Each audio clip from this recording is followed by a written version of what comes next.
My name is Frank Shamrock, world champion fighter, martial artist, warrior. My professional journey took me to the very top of the fighting world, but that success came at a high price. I've left a lot of damaged relationships in my wake. Now, I'm 40 years old. I've come to that place in my life where I'm ready to confront the past. The Warrior's Code says that's the only way to find peace. So to move forward on my journey, I'm traveling backwards and telling my story in a way it's never been told before.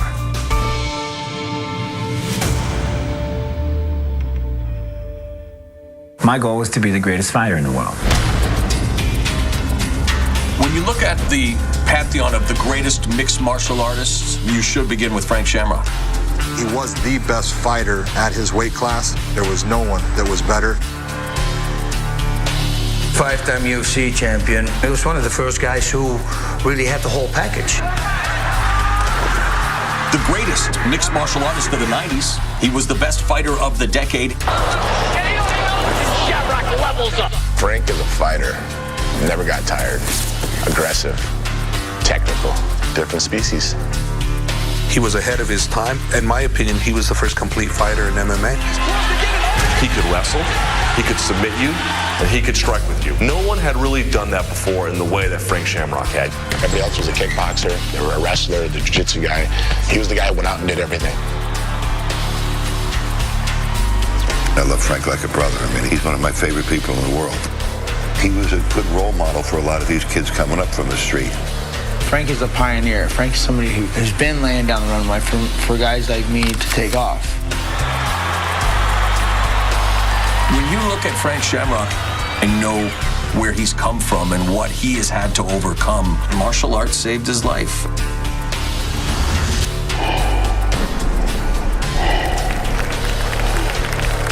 First person who taught me about martial arts was my foster brother, Ken Shamrock. But we haven't spoken in over 15 years.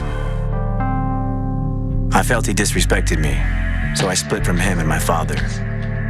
Ken never forgave me for that. And now, in order to find peace, I know I need to talk to Ken, face to face. And knowing Ken, anything could happen. I'm not sure why Frank's doing this. There's a lot of stuff underneath the sea, a lot of bad things happening under there. Frank needs something. I don't know what it is. I don't know if it's selfish. I don't know if it's for his career, or maybe he needs closure. I don't know, but I sense something different. So we'll see what it is. Facing Ken, the pain of what happened between us won't be easy. But I've been dealing with pain since long before I knew Ken. Since I was a young boy named Frank Juarez.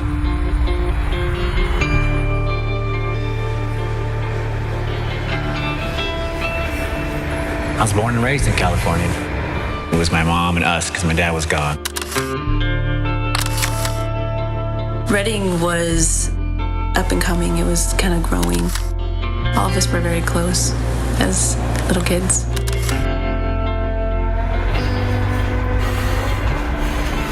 When I was 7, my mom met Joe, and we moved to Anderson for the first time. I thought maybe this guy could be a good dad. You know, he could at least help take care of us a little bit better. But at the same time, he was an alcoholic. That was really scary to me because I'd never seen, you know, anything like that. Well, Joe had a myriad of punishments. The scariest one for me was, you know, getting locked in the closet. They would make him climb in the closet and shut the door, and he would be in there for hours. As a little boy, it just crushed me.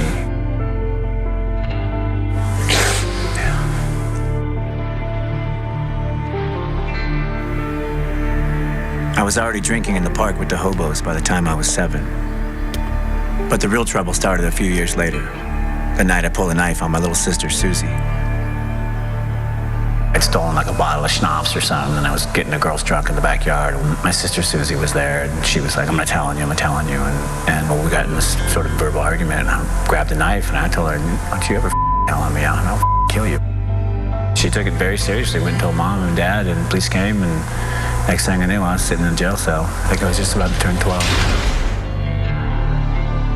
We kind of realized that there's nothing we could do at that point, and he's going to stay in the system, so we kind of went on with our lives. Even juvenile hall wasn't as bad as my home, so I was like, this is awesome. I felt like I had some control of my life. I knew how to get out of really bad situations. You know, after that, I was like, I'm never going home, ever. I got out of juvenile detention when I was almost 13, and I was placed at the Shamrock Boys Home for troubled youths. For me, that was the start of a new life, a new family. When I first went there, I wanted to run away. I'd been to I don't know how many homes, failed every single one of them. Bob Shamrock lived like a king. You know, it was like he had his own little mansion. And then when he sat down, I kind of went to shine him and do my bit, and he just cut me off after about 4 words and said, you can stop right there and shut the hell up. I never had anyone call me on my or bust my nuts like that. I was in college, and my dad called me. And he said, you got to meet this kid. You know, he's a good kid. He's got some problems, but man, I think if you can hook up with him and maybe, you know, mentor him a little bit, you guys are kind of the same. So the first time I met Ken, Bob turns to us and just says, hey, if you can get Ken down, let me spank him 25 times. I'll take you all to dinner. I go, let's go grab him. I go to grab him. He turns right, he grabs my face. He smashes it right on the ground. One move. He looks at everybody, and everybody just backs away. And that was the first time I met Ken. He's, you know, just like I was, just a punk kid. He was always laughing. His was, you know, partying and staying away from issues. Mine was anger. Bob had all these crazy kids that were all troublemakers, like real troublemakers. And, you know, he just didn't want problem. And it was as easy as saying, I got a problem with this guy. And we worked it out in a swimming pool. Put on 2 pairs of gloves, and guys would go in there and just slug it out until someone said, you know, I give up, and someone said, I'm sorry, and then we'd all move on. I fought in that pool quite a bit. And usually after it was over, it was no big deal. Everybody was fine. There's always been a connection between Bob and Ken. Bob really gravitated towards Ken. This guy's my mentor. He's my dad. He gave me his life. Literally, he said, I am going to adopt you because I'm going to take care of you and make sure that you live life right. I'm going to teach you. I mean, a lot of people don't get to choose their sons. Bob and them had something very special. I always wanted something like that with Bob, and that's why Bob, I think, was so powerful for me. I never had a dad. So he was the first guy who was like a real man. I started getting in trouble again right after my girlfriend, Christy, had our little son, Frankie. I was 16, still living in a group home, and suddenly I was a father. The whole thing was just a little too much for me. Christy and Frankie left me. So it was like the darkest day for me. It's like everything fell apart in one day. So I'd gone off the deep end and really went on a crime spree that ended up with me robbing a Taco Bell one night. They sentenced me to 6 years in state prison. It was commonplace to go around stabbing people with pencils and fighting each other and, you know, battling over turf. I just knew right away, I'm not gonna survive here. He walked out of prison with long black hair, silky black hair. But I knew when he came out of there with that swagger and his attitude that I had to be the one, because he had to respect me. Just threw me around like a rag doll. He put a real ass kicking on me.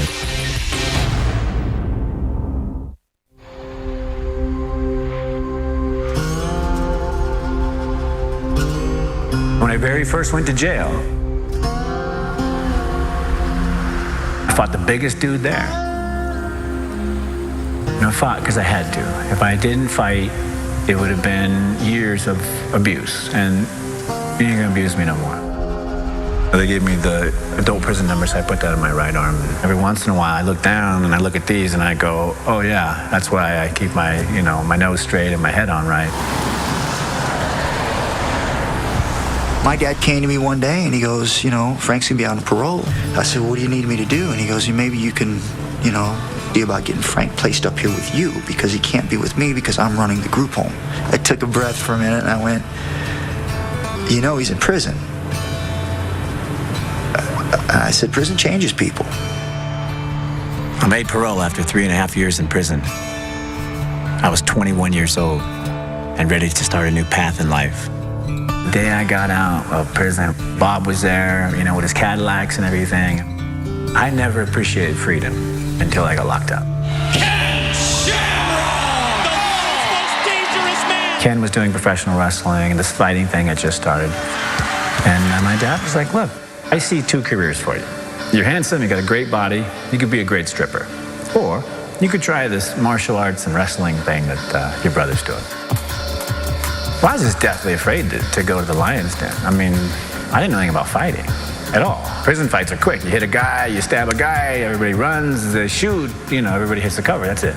And I thought it was tough. I've been in prison, I mean, I had a rough life, so I thought, you know, how hard could it be? There you go, come on, drive. Pull back out. Usually I did the initiations, and I beat the crap out of people. I literally beat the snot out of them. And I was gonna have the other guys do it because I just didn't know if I could do it because I knew how much my father cared for him. You walk out of prison with long black hair, silky black hair, gorgeous body. But I knew when he came out of there with that swagger and his attitude that I had to be the one because he had to respect me. And so I did it.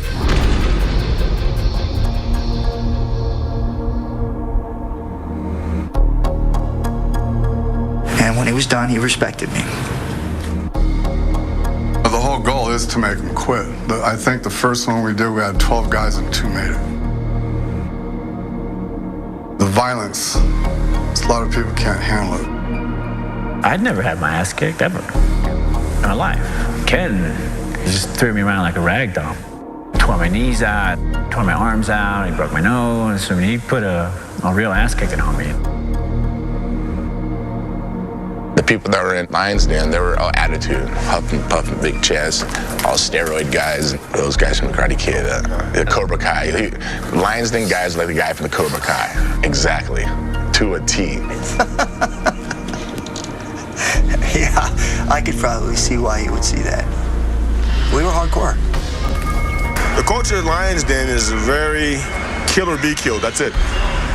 But that's why we had all the world champions during that time. That's why Frank became a world champion. That's why Frank became the man he is today. Because he went through that brutalness. He knows he can go through it. He knows there's nothing worse he has to go through than what he went through that day. After 6 months of training, Ken decided it was time for my first fight. It was in Tokyo with the Japanese promotion Pancrase. At the time, that's where the best no-holds-barred fighters in the world competed. Japan was the most surreal experience ever.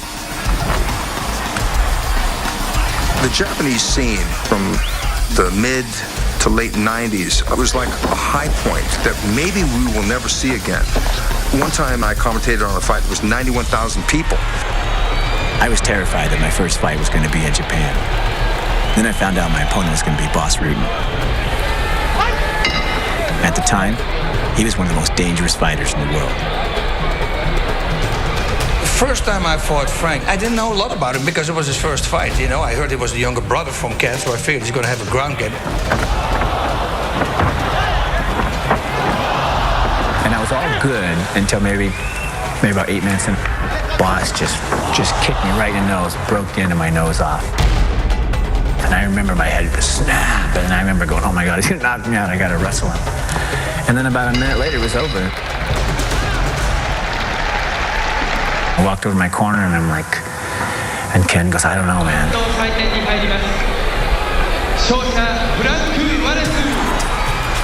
His very first professional fight. And he faced a killer from Holland, Boss Rutan, and he won. It was the beginning of it. I was in Japan, I made a friend, I had a fight, like all these things happened. It was a really powerful moment. Frank Shamrock adapted a lot of the Japanese philosophy, I think, within himself, the allowing of the respect to be shown to the art. The day I got back from Japan, Bob told me he was going to adopt me. I was 21 years old, and for the first time, I felt like I had a real father. I became Frank Shamrock. I think that's the first time he felt accepted. I think that's the first time he felt genuine love.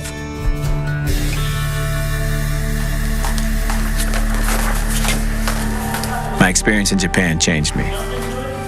When I got back to the States, I knew that I couldn't be the person or the fighter I wanted to be if I stayed with Ken at the Lion's Den. Ken wasn't there anymore. He'd signed to do WWE.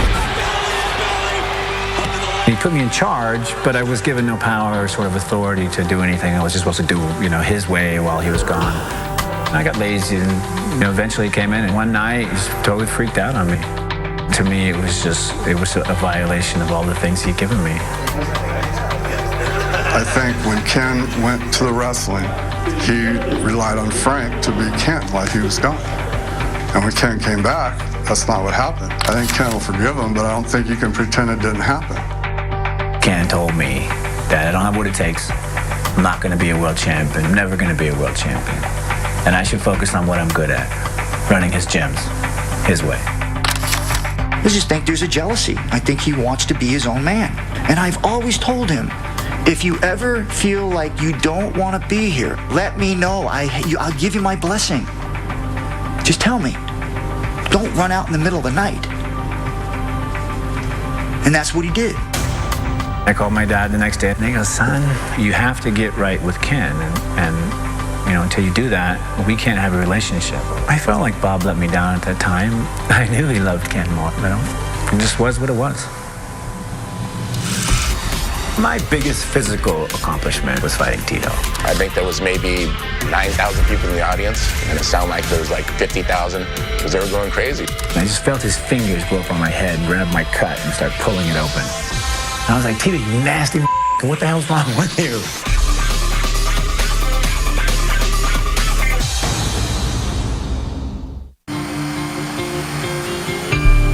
I'm on my way to meet my foster brother, Ken, face to face, for the first time in 15 years. We became family after our father, Bob Shamrock, adopted us both. To this day, Ken resents me for leaving the gym and abandoning the family. But in my mind, I needed to go my own way because we were different people, different fighters. Frank Shamrock and Ken Shamrock are very, very different in a lot of ways. Ken is very, very confrontational. Frank was more of a scientist, whereas Ken was a brute. Frank is a person who could carry himself in and outside of the cage respectfully. Ken always thought he was too cool for school.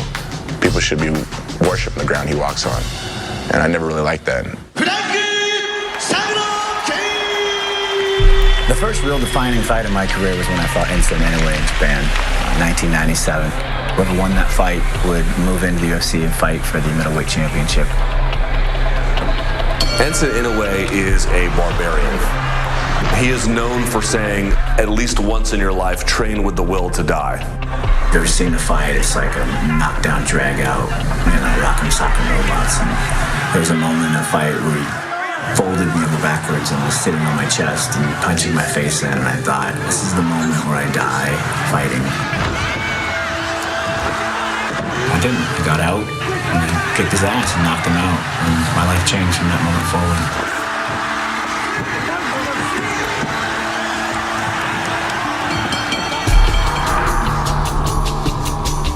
After I beat Enson Inoue, I got the title shot for the UFC. Kevin Jackson, 1992 Olympic gold medalist, freestyle wrestling, just a stud athlete. Frank said he's got Kevin Jackson. I'm going, what? Kevin Jackson? He goes, oh, yeah, I'm going to armbar him. And I'm like, okay. But I'm not believing it. I'm thinking, wow, Frank, you're going to armbar Kevin Jackson? He goes, oh, yeah, I'm going to do it. I didn't think it would be that fast, but when he rolled in and went up for that armbar, I just sat back and thought, damn, he set him up. And took out a phenomenal Olympic gold medalist based on being smart. When I won the UFC championship, it was like the biggest moment of my life, but I had won so quickly, and it was almost effortless. My biggest physical accomplishment and my most memorable physical act was fighting Tito. It was the first time there was a concerted effort to really promote a fight and to make it bigger than life. And you had two not only great fighters, but you had two personalities that really were able to carry the promotion.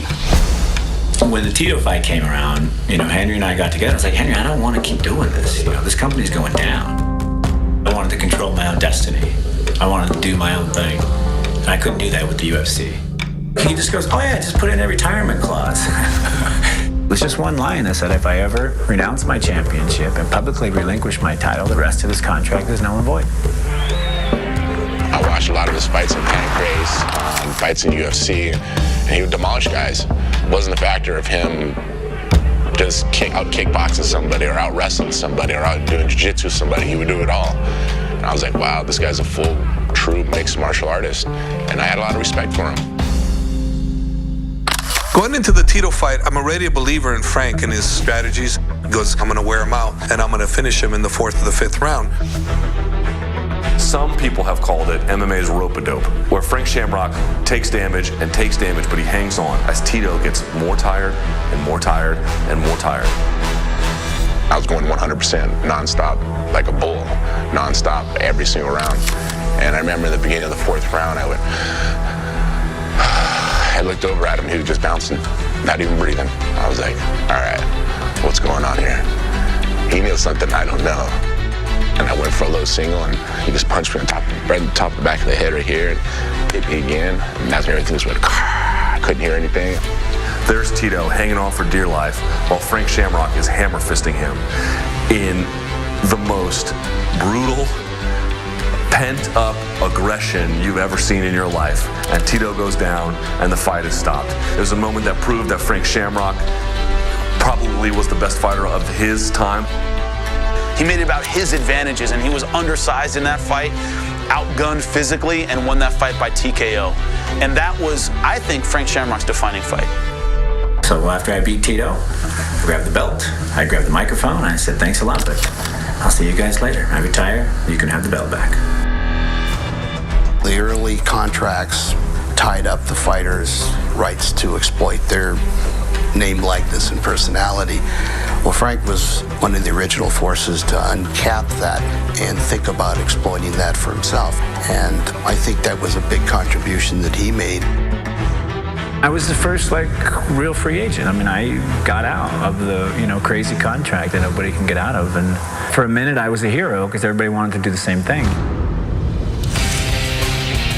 The idea of Frank and Ken fighting, I thought it was a great idea because they really didn't like each other. It's a fight that should never happen. We're a family of fighters, so it's not that big of a deal. I love him so much, I'm going to kick his ass.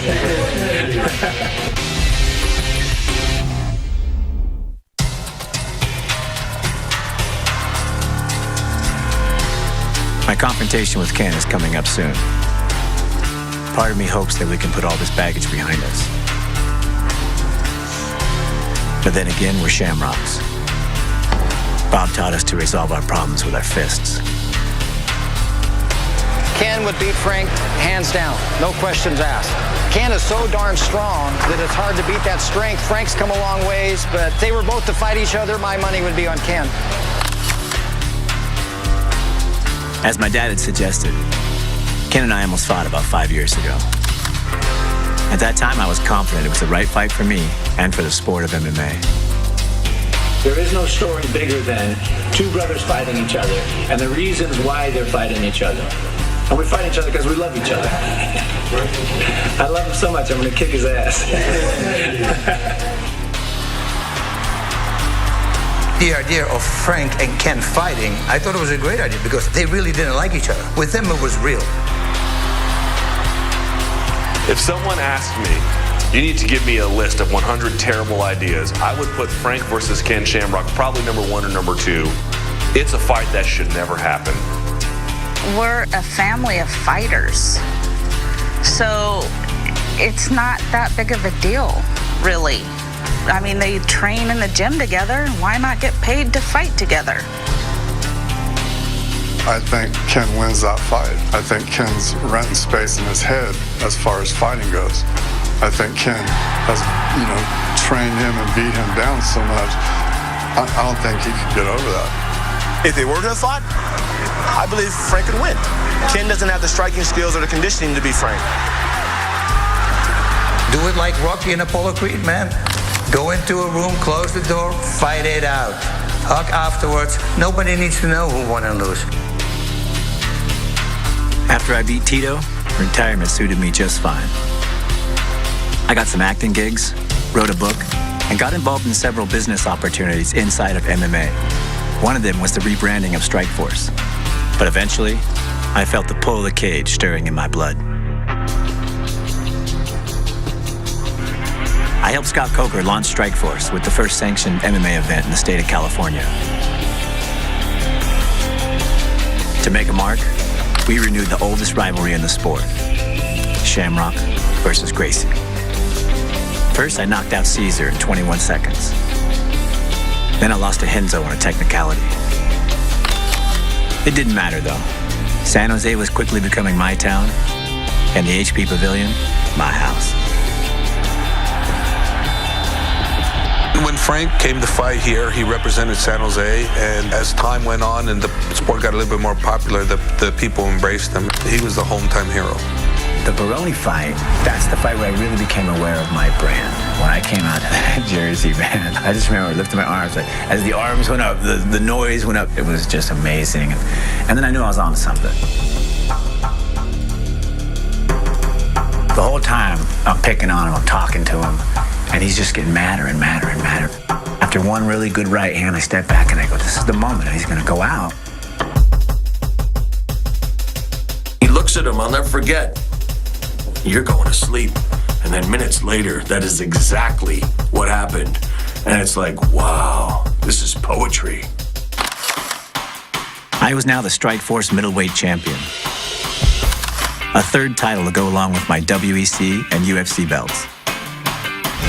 But my reign as champ lasted less than a year. Kung Lee broke my arm with some vicious kicks, and I couldn't answer the bell for the fourth round. As soon as he kicked me, I could feel it. I was like, holy, he just broke my arm. And the bones are totally crooked and everything is jacked. I'd never been hurt like that. It was the worst shape that I had ever seen him in. He was in a lot of pain. It was kind of scary. I was worried that I might never be able to fight again.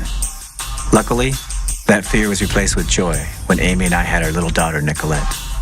Soon after that, I was able to start training. And a year after my loss to Kung, I was ready to get back in the cage again.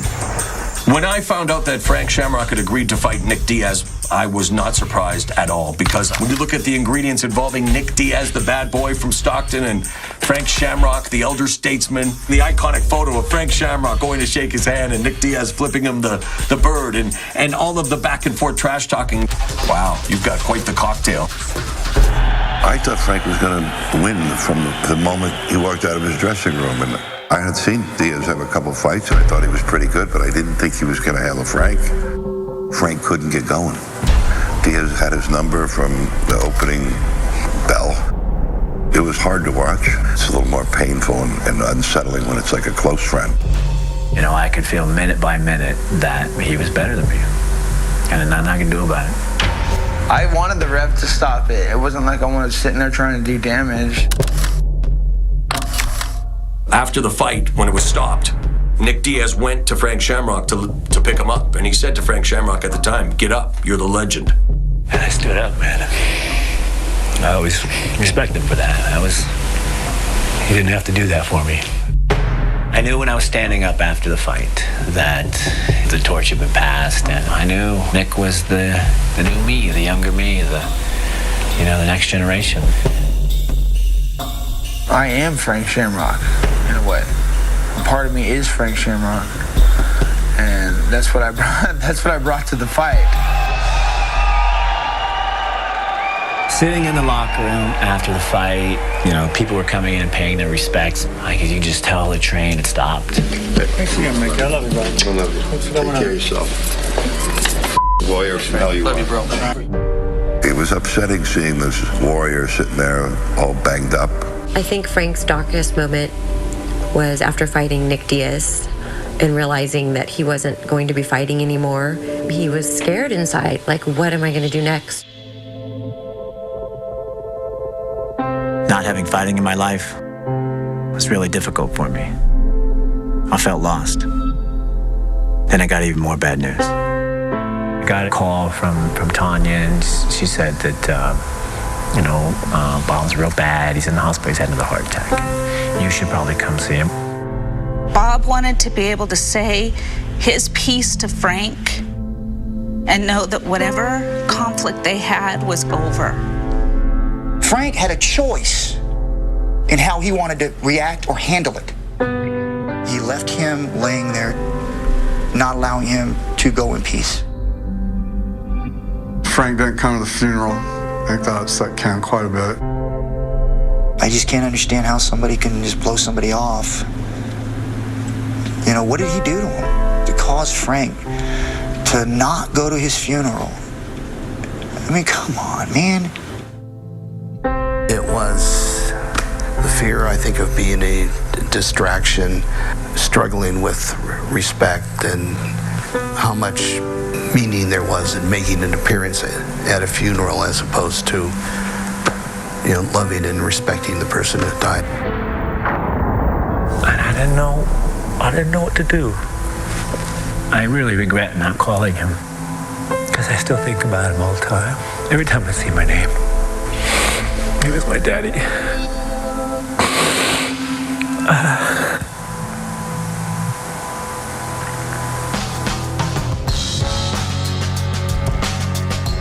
Ken isn't the only brother of mine that I'm looking to reconnect with. I haven't seen my blood brother Perry for almost 7 years. He has a psychological disorder, and he's been living homeless in Redding, California for some time now.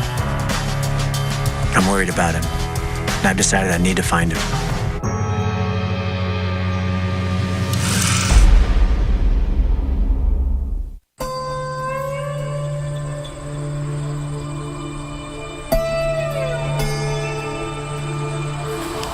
I had 3 siblings growing up, Robin, Susie, and my older brother Perry.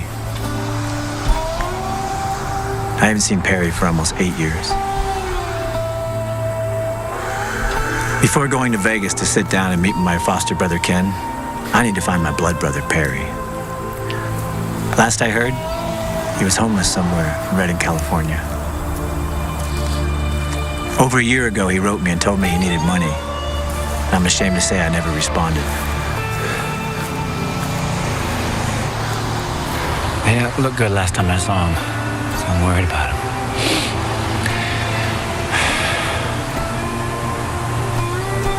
Man, I can't live like this, man.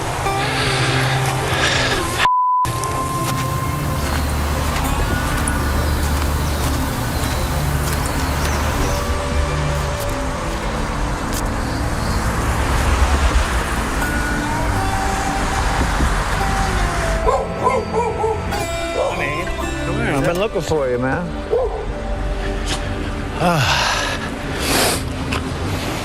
What brings you down, man? We're traveling around looking at my life, from fighting to everything that happened in prison and all the shit. I heard from Mom maybe a month ago. She fell off the grid for about 6 months, and then Robin and her husband split up just last week. So she moved to Santa Barbara. So the family's kind of broken up. I haven't been in contact with anybody since I quit using my laptop. Yeah? It's been about maybe 2 years. I'm glad I found you. I'm surprised you found it. It's rough down here. You don't get to do all the fun stuff you want to do. Yeah. Perry, I'm giving you my home number. Okay. And if you need something, just let us know. Perry, I hate to say it, but I gotta go, dude. I hate to leave you here, too. Oh, shit. Here, be safe out here and get out of here if you can. Okay? And let me know if I can help you. Okay. All right? All right. Thank you. I love you.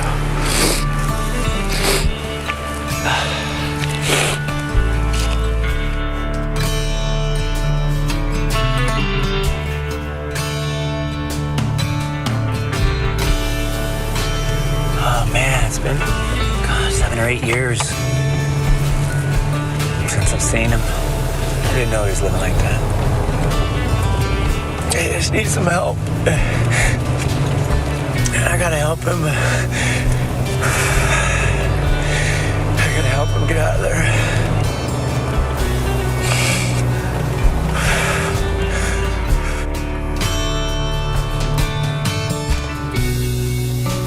Seeing how he's living now made me really sad and also guilty, knowing I haven't helped as much as I could have.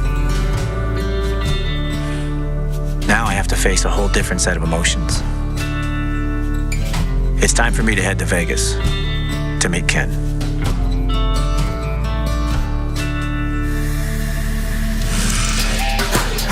I just can't understand how somebody can just blow somebody off. What did my dad do to him to cause Frank to not go to his funeral? If Frank and Ken met today, it could go either really good or really bad. I wouldn't mind just putting all the cards on the table. That would be therapeutic for everyone involved.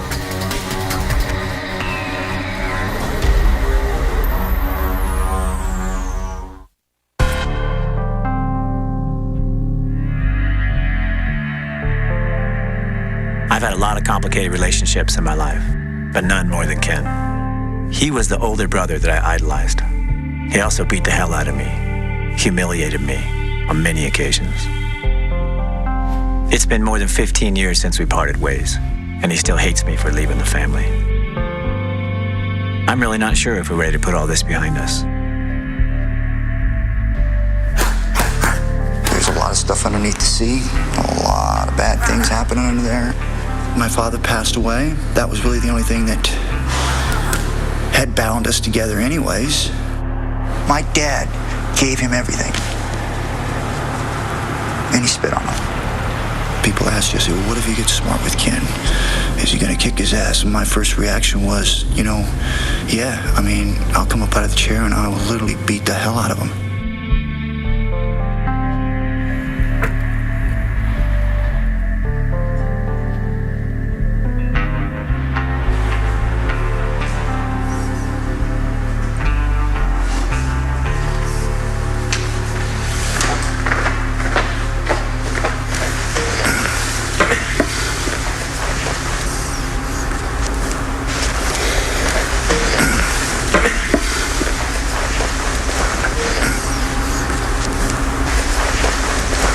Sitting down with me, and I just want to start by saying thanks for being my teacher and for giving me the martial arts. I look up to you. I think your way was the way. I'm a little confused. The issue that you had with me was that you always felt like I was the one over the top of you, like you needed to get out and do your own thing. Ken, you didn't believe I could be a super, fighter because I wasn't. That's not true. I know you wanted me to. Oh my gosh! I didn't take anybody that I didn't think could do it. You passed that tryout. The only people that pass that tryout are people that are badasses. This is your own insecurity, man. The journey I was on, bro, I was so damaged. When Dad passed, I couldn't even deal with that moment. I didn't even know what to do. And the hardest thing in the world was not to go. I did that out of respect. That's what I thought I was supposed to do. Yeah, I don't buy that. I'm not saying this to be disrespectful to you. I'm not saying this to hurt you, but you were a coward. You were a coward. Everything that I knew of you, the way you stood up for yourself, the hard training that you went through to get to where you needed to be, all that went out the window when you couldn't come and face the man that helped you, the guy that saved your life, the guy that gave you the opportunity to train with me, and you didn't allow him to get any peace at all. You let him die with no closure. Yeah, I know. I left because, he told me once I learned how to fight and once I, became a pro, that would be your equal.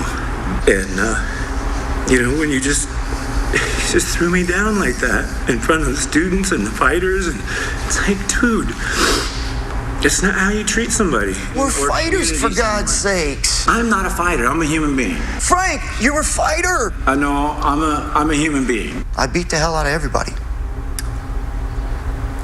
I yelled at everybody. Look, Bob was the first man ever to show me love. And when he told me, my love for you is conditional. And it's conditional on you making up with Ken and having a life with Ken. And I'm like, Ken, are you kidding me? He's crazier than I am. He's more up than I am. And I just realized, I was like, I can't do it.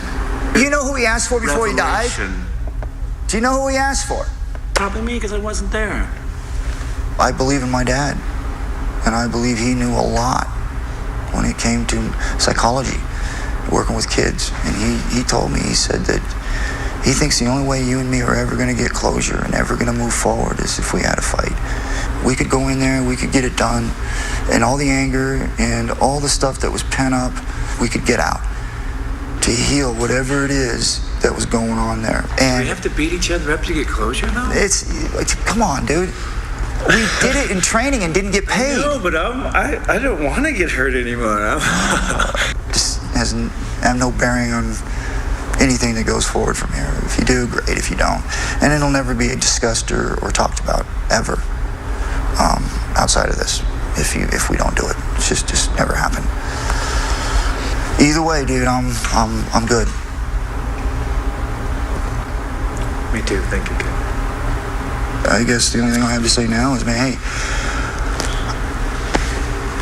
I ask for your forgiveness, man, for anything that I may have done to hurt you. I know I was stubborn. I know I was hard. But I didn't do any of that out of malice or hurtfulness. Thank you, Ken. Yeah. I ask for your forgiveness as well. I didn't mean to hurt your feelings or disrespect you in any way. No, I appreciate that. Seriously. All right, brother. Love you, man.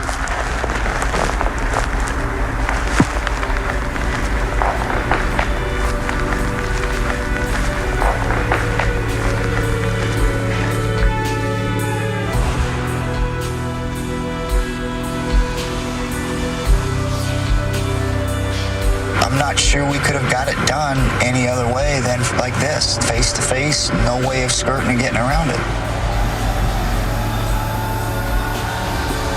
I think a lot of what happened to him propelled him to greatness. That's why Frank has turned out the way he has. He has channeled all of that negativity and then just in a positive fashion built himself up. And it's a constant struggle. Do not kid yourself. Frank Shamrock not just beat a lot of guys and won a lot of belts. He established a new threshold in terms of thinking about what MMA fighting is and what an MMA fighter should be. I think in the future, Frank will go with his heart, his gut. I think he will get involved in martial arts again. It's something that's in him. Just never underestimate him.